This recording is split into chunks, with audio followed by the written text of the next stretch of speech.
Hola a todos, Elías por acá. En este video lo que vamos a hacer es probar conectividad desde un cliente en la red interna conectado a nuestro firewall número uno, a nuestro FortiGate uno. En el video anterior ya realizamos pruebas de conectividad básicas desde nuestro firewall hacia internet. Habíamos creado una ruta por defecto en el firewall uno y esa ruta por defecto se utiliza para salir a internet a través del R1, que simula, cierto, ser el router de el proveedor de servicio. Este router que está acá realizaba funciones de NAT, el R1, y todo el tráfico salía sobrecargado o traducido a través de la IP en esta interfaz en la giga 00. Y teníamos arriba una nube de internet que está configurada en modo puente y se conecta al segmento de red de mi hogar, a mi red LAN. A través de eso salimos a internet. Eso se hizo en el video anterior. Pero esa prueba de conectividad que se hizo fue directamente desde nuestro firewall. Ahora lo que queremos probar es que un PC, por ejemplo el PC3 que está tras el firewall, en este caso conectado a esta red compartida, a la 10.123.0.0, que este PC pueda salir a internet a través del firewall 1. Para eso va a tener que salir a través de su puerta de enlace, ¿cierto? Que en este caso para el PC la puerta de enlace sería la 10.123.0.71, que es la IP que se va a configurar en el port 2. Y por el lado del cliente, el cliente necesita un IP, necesita una máscara de subred, necesita un gateway. Y si queremos hacer consulta a algún dominio, necesita también información DNS. Y adicionalmente a eso, bueno, vamos a ver qué se necesita para lograr que este PC pueda salir a internet, además del direccionamiento IP en el host, además del direccionamiento IP en la interfaz del firewall. Vamos a ver qué hace falta, qué se requiere para que este cliente logre salir a internet.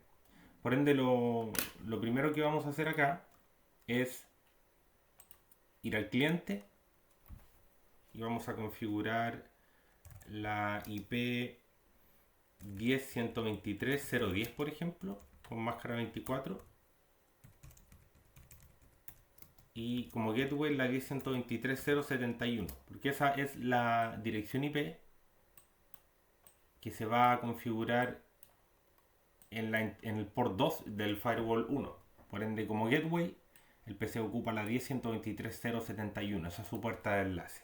Adicionalmente a eso, vamos a definir servidores DNS, por ejemplo, los de Google primarios y los de Google secundarios. Y por el lado del firewall, nos vamos a conectar acá al entorno gráfico. Si en el video anterior la dirección IP de administración del firewall 1 era diferente, tengan en consideración de que el firewall está obteniendo IP vía DHCP en el port 1. Bien, así que si en el video anterior la IP de administración era distinta, simplemente porque probablemente se renovó y tomó un IP diferente dentro del mismo segmento. Para efectos de la administración da igual, porque es una IP distinta simplemente. Igual podrían ustedes definir a mano o en el router de su casa, reservar esa IP para que quede asignada al firewall, pero son detalles. ¿Qué vamos a hacer entonces acá en el firewall 1? Vamos a configurar el port número 2 con la IP 10.123.0.71, máscara 24. Recuerden que puede ir el prefijo o puede ir la máscara de subred en decimal. Y adicionalmente a eso vamos a habilitar ping en la interfaz para que al menos podamos hacer un ping desde el cliente y validar si es que logramos alcanzarlo. El resto de los accesos administrativos no se habilitan porque en el fondo no se requieren. El port 2 no es un puerto de administración, sino que es un puerto que mira de cara a la red interna que comparte el firewall. Por ende, lo único que hace falta es que habilitemos ping al menos para poder hacer una prueba básica de conectividad desde el host hacia la IP en el port 2. Y con eso vamos a ir al cliente y vamos a dejar corriendo un ping hacia los DNS de Google. Vamos a hacer que ese ping sea extendido. Lo vamos a dejar ahí corriendo y podemos ver desde ya que no logramos llegar a internet. A pesar de haber configurado IP, máscara, un gateway, y además de eso configuramos el port 2 del firewall, y el firewall tiene también una ruta por defecto hacia internet, pero esa consulta no es exitosa. Vamos a ver si llegamos al menos hasta la puerta de enlace, que es la 10.123.071. Y eso es correcto, al menos llegamos hasta el gateway. Al menos estamos llegando del PC hasta acá. Sin embargo, no estamos logrando salir a internet a través del firewall. Lo que vamos a hacer es entonces revisar en nuestro firewall. Vamos a ir a la sección políticas y objetos. Y vamos a ir a Firewall Policy.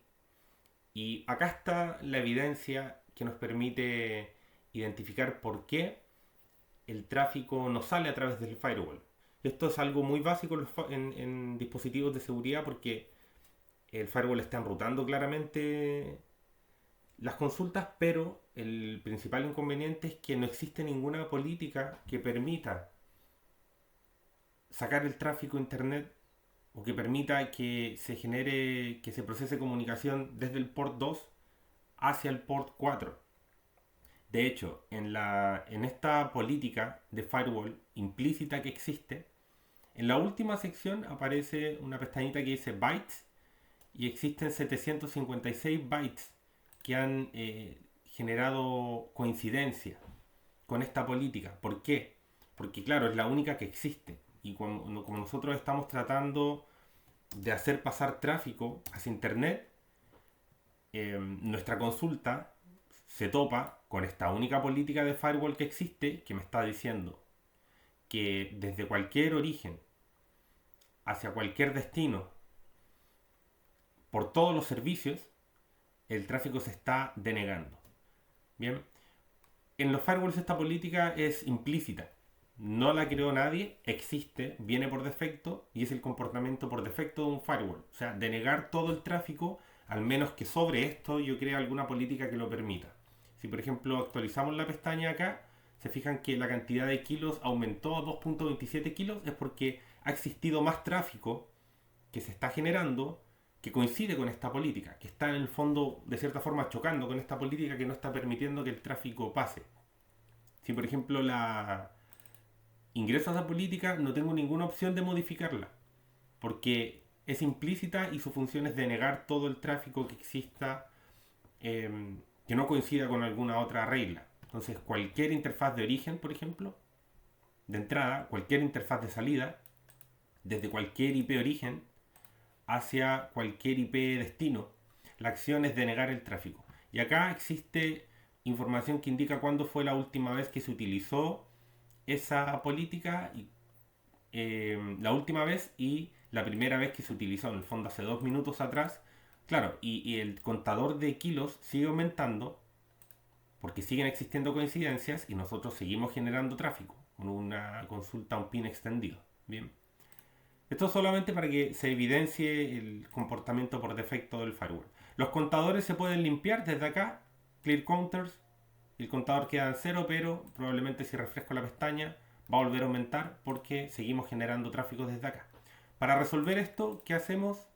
Creamos una nueva política, una política de prueba claramente, no se va a ajustar quizás a lo que se hace en un firewall real, pero solo para probar la conectividad. Por ejemplo, permit all, una política que va a permitir todo. La interfaz de entrada va a ser el port 2, que es el puerto que mira a la red interna. La interfaz de salida va a ser el port número 4, que mira hacia internet.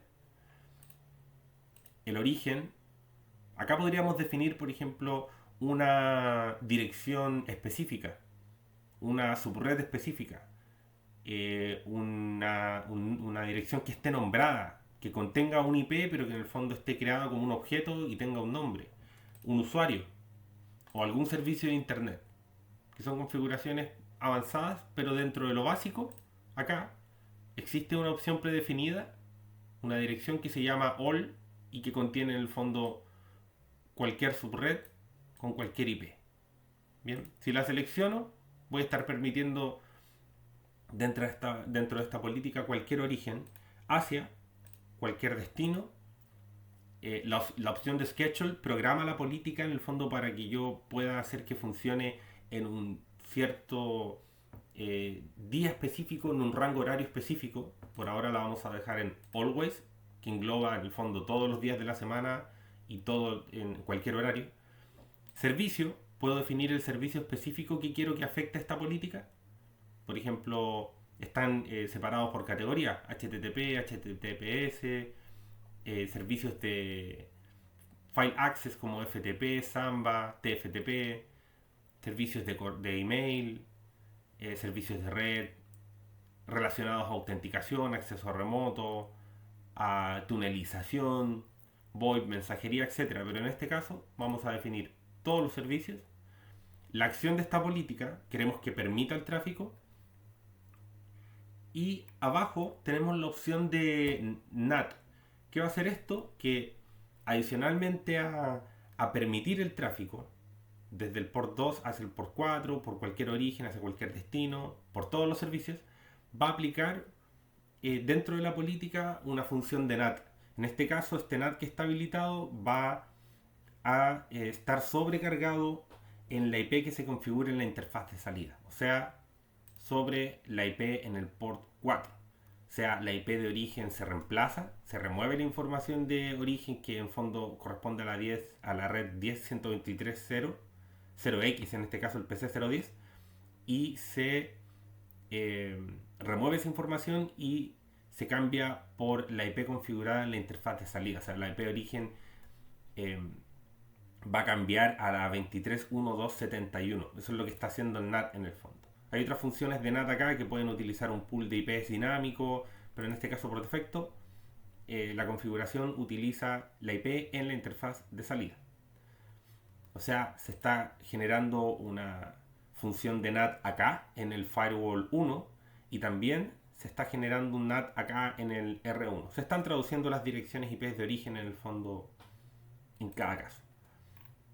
Y adicionalmente a eso tenemos la opción de loguear, que se generen logs en el sistema, al menos para evidenciar si la política funciona, para eventos de seguridad o para todas las sesiones.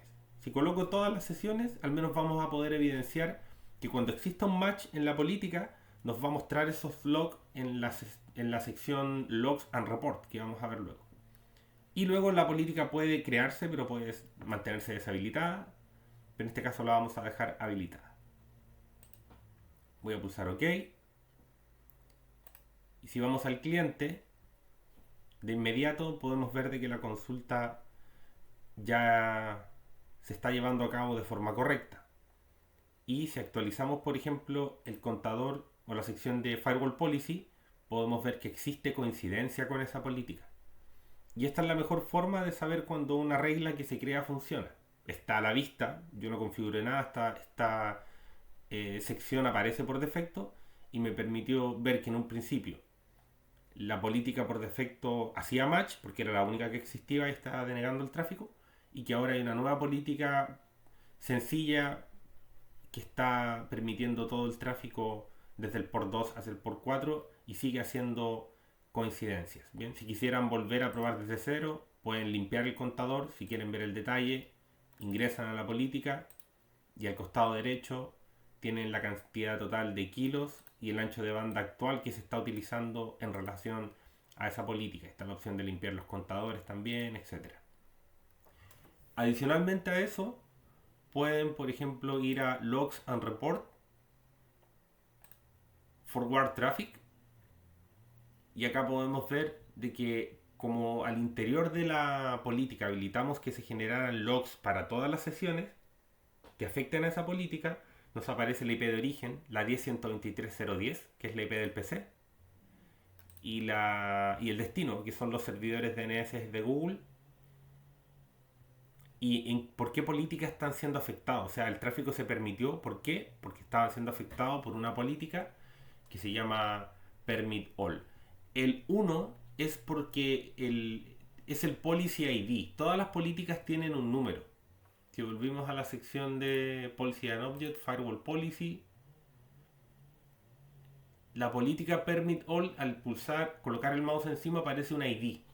Y ese es un número identificador de la política, que cuando también se analice desde la línea de comandos, por ejemplo, podamos ver que puede aparecer el nombre, pero claramente también el ID como un identificador diferenciador entre una política de firewall y otra. Bien. Lo último acá relevante sobre la sección de políticas es que la vista se puede chequear por secuencia. Si la coloco por secuencia me muestra las políticas en el orden en el cual fueron creadas y yo las puedo mover una por sobre otra. O ver la vista pareada, que es la vista por defecto. Y la vista de interfaces pareada muestra, agrupa las políticas por interfaces. Por ejemplo, como esta política afectó al port 2 en entrada y al port 4 en salida, aparece abajo la regla. Y si existiesen más políticas de firewall que también estuviesen creadas en esa misma dirección, por ejemplo, del port 4 al 2 también se agruparían en esta misma sección. Es una manera más quizás organizada de ver cómo están distribuidas las políticas por interfaces o verlas por secuencia. Bien, pero el modo por defecto es el modo Interface Page View. Con eso, al menos ya pudimos evidenciar que nuestro cliente puede obtener acceso a Internet a través del firewall número 1. Bien, para efectos de ejercitar este ejercicio, podrían realizar la misma configuración con el firewall 4, porque de igual forma está directamente conectado a esta red pública, entre comillas, que se virtualiza acá y que está conectada de forma directa al router de ISP.